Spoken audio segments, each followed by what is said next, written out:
جی السلام علیکم ناظرین، کیسے ہیں آپ؟ ٹھیک ہیں، خیریت سے ہیں؟ شاہد اسلم نئے ویلاگ کے ساتھ آپ کی خدمت میں حاضر۔ ناظرین، سوموار کا دن انتہائی خبروں سے جو ہے وہ بھرپور رہا۔ بہت بڑی ڈیولپمنٹ ہوئی آج مختلف عدالتی معاملات پہ، اور آپ کو پتہ ہے جب سے اسلام آباد ہائی کورٹ کے 6 ججز کی طرف سے ایک دھماکہ خیز قسم کا خط لکھا گیا سپریم جوڈیشل کونسل کو، اس کے بعد سے جو ہے وہ آپ کہہ لیں کہ ایوان کے اقتداروں میں تھرتھلی جو ہے وہ پڑی ہوئی ہے۔ اور اب آج کی ڈیولپمنٹ اس پہ یہ ہے، تازہ ترین جو سب سے بڑی جو ہے وہ سٹوری ہے آج کی، کہ جناب سپریم کورٹ آف پاکستان نے 6 جج اسلام آباد ہائی کورٹ کے 6 ججز کے معاملے پہ سو موٹو جو ہے وہ لے لیا ہے۔ سو موٹو ایکشن جو ہے وہ ہو گیا ہے، اور بدھ کو اس کیس کی سماعت جناب 7 رکنی بینچ کے سامنے جو ہے وہ کر دی گئی ہے۔ یہ بہت بڑی خبر ہے، بہت بڑی ڈیولپمنٹ ہے حالیہ دنوں میں جو واقعات پیش آ رہے تھے اس تناظر میں۔ دوسری خبر جو آج کے ویلاگ میں ہم بتائیں گے آپ کو، وہ جناب تصدق حسین جیلانی صاحب، یہ بھی اسی کیس سے متعلقہ خبر ہے کہ انہوں نے بھی جو انکوائری کمیشن بنا تھا وفاقی حکومت کی طرف سے، اس سے بھی جو ہے وہ معذرت کر لی ہے۔ تو وہ یعنی کمیشن جو ہے وہ بھی فارغ ہو گیا، جو 6 ججز کے جو الزامات تھے یا ان کے دعوے تھے ان کی تحقیقات کے لیے بنا تھا۔ اس کے ساتھ تیسری جو اہم سٹوری ہم آپ سے شیئر کریں گے اس ویلاگ میں، وہ متعلقہ ہوگی جناب پی ٹی آئی چیئرمین اور سابق وزیر اعظم عمران خان اور ان کی بیگم جو ہیں بشرا بی بی، ان کے حوالے سے، کیونکہ ان کی توشہ خانہ کیس میں سزا معطل کر دی گئی ہے، اور وہاں پہ نیب کے جو پروسیکیوٹر تھے ان کی طرف سے بڑا ایک ان ایکسپیکٹڈ سا رسپانس آیا اس کیس کو لے کے، جس پہ ججز بھی حیران ہوئے، وہ بھی آپ سے شیئر کریں گے اس ویلاگ میں۔ تو یہ بنیادی طور پہ آج خبریں تو اور بھی بہت سی ہیں، جیسے حماد اظہر منظر عام پہ آ گئے، فواد چودھری کی جو ہے وہ رہائی کا آرڈر آ گیا۔ آج تو خبروں سے بھرپور دن تھا سارا سوموار جو ہے، لیکن اس میں سے ہم بنیادی طور پہ ان 3 میجر خبروں پہ جو ہے وہ بات کریں گے۔ تو ویلاگ شروع کرتے ہیں، اور ویلاگ شروع کرنے سے پہلے آپ سے وہی ریکویسٹ، جنہوں نے ابھی تک چینل کو سبسکرائب نہیں کیا وہ کائنڈلی چینل کو سبسکرائب کریں۔ آپ اس کو لائک اور شیئر کر سکتے ہیں، اس کے ساتھ ساتھ آپ اپنی قیمتی آراء جو ہے وہ کمنٹ کے ذریعے مجھ تک پہنچا سکتے ہیں۔ تو سب سے پہلی خبر پہ آتے ہیں جناب، جو سپریم کورٹ آف پاکستان نے سو موٹو لیا ہے۔ اب دیکھیں، سپریم کورٹ آف پاکستان نے، یہ ہونا تو پہلے دن یہی چاہیے تھا، جب 25 مارچ کو خط کے مندرجات سامنے آئے تو ہونا تو یہی چاہیے تھا کہ اسی وقت سپریم کورٹ آف پاکستان اس سارے معاملے کا نوٹس لیتی اور دیکھتی کہ یہ جو اسلام آباد ہائی کورٹ کے 6 ججز ہیں معزز، وہ کیا کہہ رہے ہیں، انہوں نے کس طرح کے جو ہیں وہ الزامات لگائے ہیں، کس طرح کے دعوے کیے ہیں کہ جناب پاکستان کی جو خفیہ ایجنسی ہے ISI، وہ کس طریقے سے ان پہ پریشرائز کر رہی ہے، ان کو دباؤ ڈال رہی ہے، ان کو تھریٹ کر رہی ہے، ان کو ڈرا دھمکا رہی ہے، ان کے رشتہ داروں کو اغوا کر رہی ہے، ان کے جناب گھروں پہ کریکر جو ہیں وہ پھینکے جا رہے ہیں، ان کے بیڈ روم تک جو ہیں وہ آڈیو ویڈیو کیمرے لگا کر ریکارڈنگ کی جا رہی ہے۔ یہ بڑے سنگین نوعیت کے الزامات تھے، تو بجائے اس پہ قاضی صاحب سو موٹو لیتے، فل کورٹ بٹھاتے، وہ اس کی سنوائی کر لیتی، یا کوئی ایک اسپیشل بینچ بن جاتا جو اس کو سنتا، قاضی صاحب ادھر ادھر لگے رہے جناب۔ سپریم کورٹ کی فل کورٹ بھی بٹھائی، لیکن اس کے اندر کے میٹنگ منٹس وہ بھی سامنے نہیں آئے۔ پھر پرائم منسٹر صاحب کو بلا لیا سپریم کورٹ کہ جناب آئیں، آپ سے اس معاملے پہ بات کرنی ہے۔ پھر معاملہ ان کی کورٹ میں پھینک دیا کہ آپ دیکھیں جس معاملے کو۔ پھر وہاں سے ایک کمیشن بن گیا تصدق حسین جیلانی صاحب کی سربراہی میں، TOR بھی گورنمنٹ نے خود طے کر دی ہے، اور اسی پریس ریلیز، اسی وفاقی کابینہ کی میٹنگ میں یہ بھی کہہ دیا کہ جو الزامات ہیں اسلام آباد ہائی کورٹ کے 6 ججز کی طرف سے ایگزیکٹو پہ یا ان کی مداخلت پہ، وہ غیر مناسب ہے۔ یعنی وفاقی حکومت نے اپنا فیصلہ بھی دے دیا اسی میٹنگ میں، جس میٹنگ میں یہ کمیشن بنانے کی بات کی جا رہی تھی۔ تو پھر کیا فائدہ تھا کمیشن بنانے کا جب آپ نے پہلے ہی اپنی ورڈکٹ دے دی ہے؟ آپ پہ ہی تو الزامات تھے۔ لیکن جیسا کہ پریشر بڑھ رہا تھا، ایک روز، ہر روز اس پہ پریشر بڑھ رہا تھا، مختلف جو وکلاء تنظیمیں ہیں وہ سامنے آ رہی تھی، جو نوجوان وکلاء ہیں بالخصوص وہ سامنے آ رہے تھے، وہ چیلنج کر رہے تھے اس بات کو کہ ایسا کمیشن ہم نہیں بننے دیں گے، یہ تو زیادتی ہے ججز کے ساتھ۔ اس کے بعد تصدق حسین جیلانی صاحب کے اپنے صاحبزادے نے اس کمیشن کو جو ہے وہ ماننے سے انکار کر دیا، وہ بھی ینگ وکلاء کے ساتھ کھڑے ہو گئے، وہ بھی لائر ہیں، انہوں نے کہا جی ہم اس طرح کے کمیشن کو نہیں مانتے۔ اس کے ساتھ دیگر جو سول سوسائٹی کے لوگ ہیں وہ بھی کرٹیسائز کر رہے تھے عدالتی معاملات کو، یہ قاضی فائز صاحب کی طرف سے یا حکومت کی طرف سے جو لیے جا رہے تھے کہ یہ غلط ہو رہا ہے سارا، یہ تو جان چھڑانے کی بات ہو رہی ہے، بجائے کہ آپ ان ججز کو انصاف دیں۔ اگر آپ ججوں کو انصاف نہیں دے سکتے تو عام بندے کو آپ کیا انصاف دیں گے؟ تو اس کے بعد جو کل رات کو جو دھماکہ خیز انکشافات کیے تھے فہد شہباز خان نے اپنے وی لاگ میں، اس کے بعد تو آپ سمجھیں کہ حشر نشر ہی ہو گیا. انہوں نے اپنے وی لاگ میں رات میں یہ دعویٰ کیا تھا کہ جناب وہ 6 ججز جو ہیں وہ اس کمیشن کو ماننے کے لیے تیار نہیں ہیں. وہ سپریم کورٹ آ رہے ہیں لے کے اپنی درخواست 184(3) کے تحت. وہ آ کے سپریم کورٹ میں اپنی عرضی ڈالیں گے کہ جناب ہماری سنیں، ہماری بات بھی سنیں، ہم آپ سے انصاف کی بھیک مانگ رہے ہیں. آپ ہمیں ایک ریٹائرڈ جج جو ہیں ان کے سامنے پھینک رہے ہیں، آپ نے ہمیں وفاقی حکومت کے سامنے پھینک دی ہے. وہ ججز بھی آ رہے تھے اپنا درخواست لے کے. سپریم کورٹ آف پاکستان نے یہ فہد شہباز خان صاحب کی سٹوری کے مطابق اور بھی بڑے انہوں نے وہاں پہ دعوے کیے فہد شہباز خان صاحب نے. ان کے متعلق بھی آپ کو 2 نقطے ضرور جو ہے وہ اہم ہم بتائیں گے. سب سے پہلے ہم اسی کو آگے بڑھاتے ہیں اور بتائیں آپ کو کہ جو بینچ بنا ہے 7 رکنی، ان میں کون کون شامل ہے.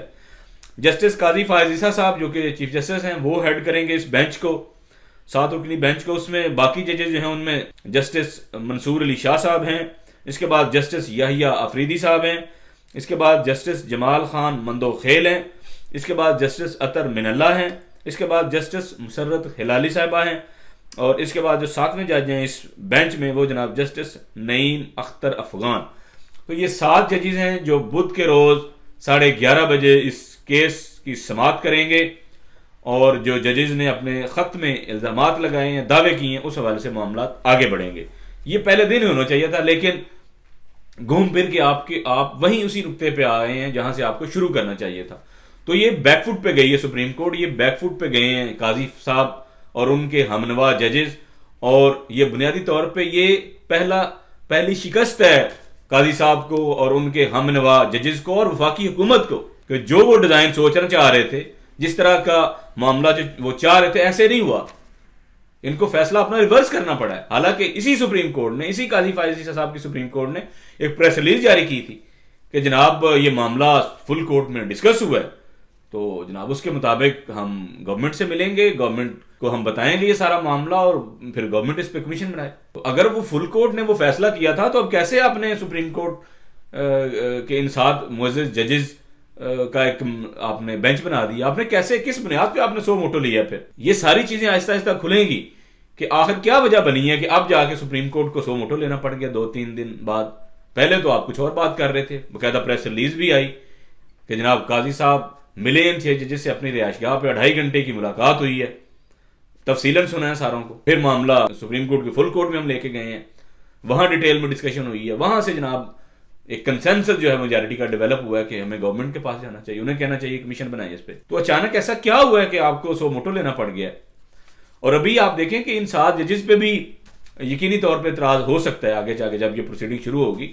تو کیونکہ جسٹس منصور اور جسٹس جو قاضی فائز ہیں یہ تو مل چکے ہیں پرائم منسٹر سے، گورنمنٹ کو ریکویسٹ کر چکے ہیں جب بنائیں آپ اس پہ کمیشن وغیرہ، تو ہو سکتا ہے اس پہ اعتراض بھی ہو آگے جا کے. تو یہ تو ظاہر ہے جب چیزیں آگے آئیں گی تو اس کو بھی رپورٹ کریں گے. یہ جو 7 رکنی بینچ ہے ایک بڑا انٹرسٹنگ اس کا اسپیکٹ ہے، وہ بھی آپ سے اس کے سامنے ہم رکھتے ہیں. اور وہ دلچسپ پہلو جو ہے وہ جسٹس منصور علی شاہ جو کہ سینئر ترین جج ہیں، اگلے چیف جسٹس ہوں گے قاضی فائز صاحب کے بعد، ان کے متعلق ہے. اس کے بعد جسٹس اطہر من اللہ اور جسٹس یحییٰ افریدی.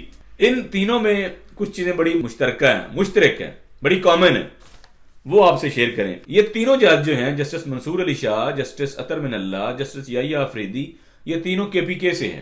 جو جسٹس اطہر من اللہ ہیں وہ خری پور میں پیدا ہوئے 30 دسمبر 1961 کو. اس کے بعد جسٹس جو منصور علی شاہ ہیں جو سینئر ترین جج ہیں اور اگلے چیف جسٹس ہیں پاکستان کے، وہ پشاور میں پیدا ہوئے 28 نومبر 1962 کو. اور اس کے بعد جسٹس یحییٰ افریدی وہ ڈیرہ اسماعیل خان میں پیدا ہوئے 23 جنوری 1965 کو.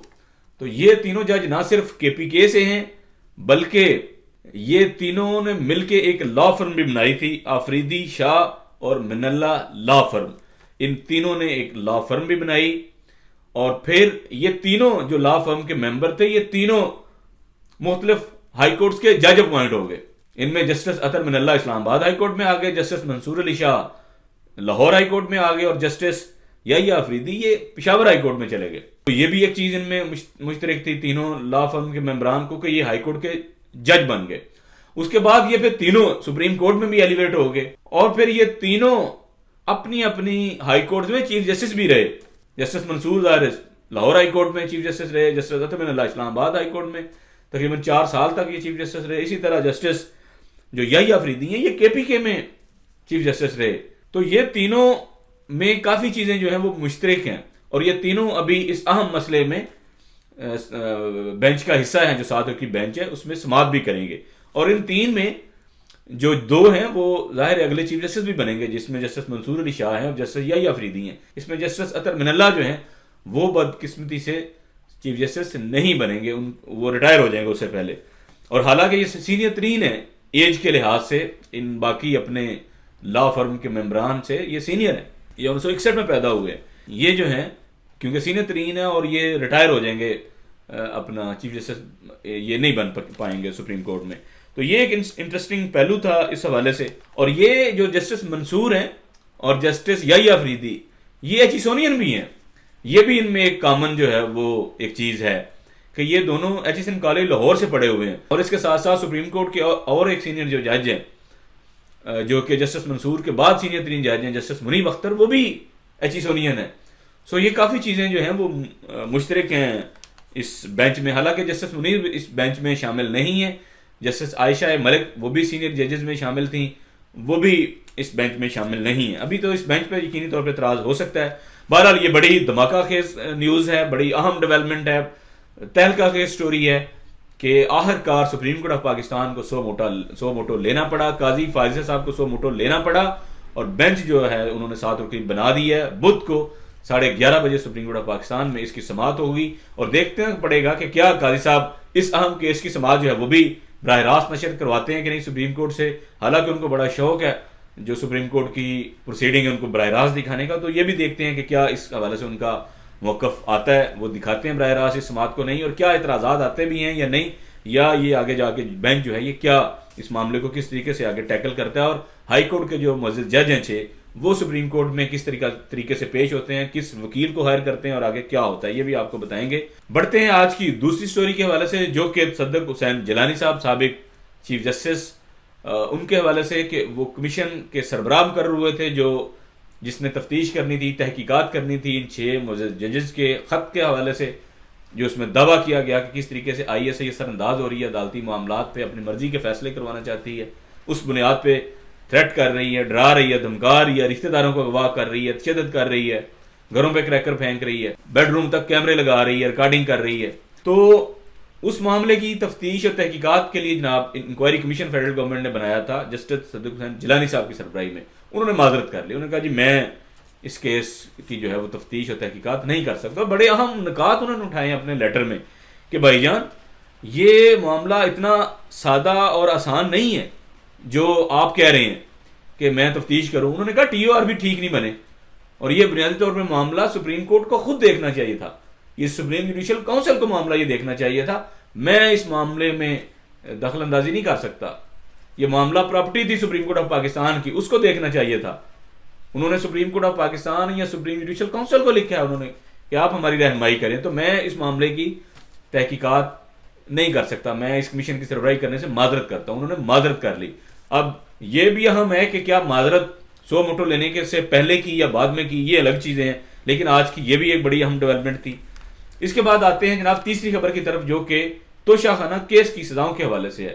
توشہ خانہ کیس میں آپ کو بتایا کہ عمران خان اور بشرا بی بی دونوں جیل میں بند ہیں, ان کو اس کیس میں سزا دی گئی ہے. تو وہ آج اسلام آباد ہائی کورٹ کی طرف سے وہ سزائیں جو ہیں وہ معطل کر دی گئی ہیں. اور وہاں پہ جو نیب کے پروسیکیوٹر ہیں امجد پرویز, ان کی طرف سے بڑا جو ہے ایک اہم سٹانس لیا گیا. اور وہ سٹانس بلکہ اسلام آباد کے ہائی کورٹ کے جو 2 ججز ہیں, جسٹس جو ہیں وہ عامر فاروق اور ان کے ساتھ جسٹس میاں گل حسن, یہ دونوں اس اپیل کو سن رہے تھے بینچ میں. تو یہ بھی بڑے سرپرائز ہوئے کہ یہ کیا کہہ رہے ہیں. اس میں جب امجد پرویز صاحب سے پوچھا گیا کہ آپ سزا معطلی پہ آپ کا کیا سٹانس ہے, آپ کے کیا آرگومنٹس ہیں, تو انہوں نے کہا ہم اس کو چیلنج نہیں کر رہے, ہم سزا معطلی کو ابھی نہیں چیلنج کر رہے, ہم مین جو اپیل ہے ہم اس کو دیکھیں گے, اس پہ ہم آرگومنٹ دیں گے, سزا معطلی پہ ہم کوئی آرگومنٹ نہیں کرنا چاہ رہے. تو وہ خود ججز بھی حیران ہو گئے کہ آپ کیا بات کر رہے ہیں.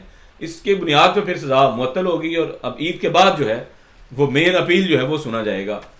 تو یہ ایک بڑے انٹرسٹنگ جو ہیں واقعات آج سوموار کے روز ہوئے. اس کے ساتھ ساتھ آج پشاور ہائی کورٹ میں سینئر ان کے رہنما ہیں PTI کے حماد اظہر صاحب, وہ بھی آج منظر عام پہ آ گئے.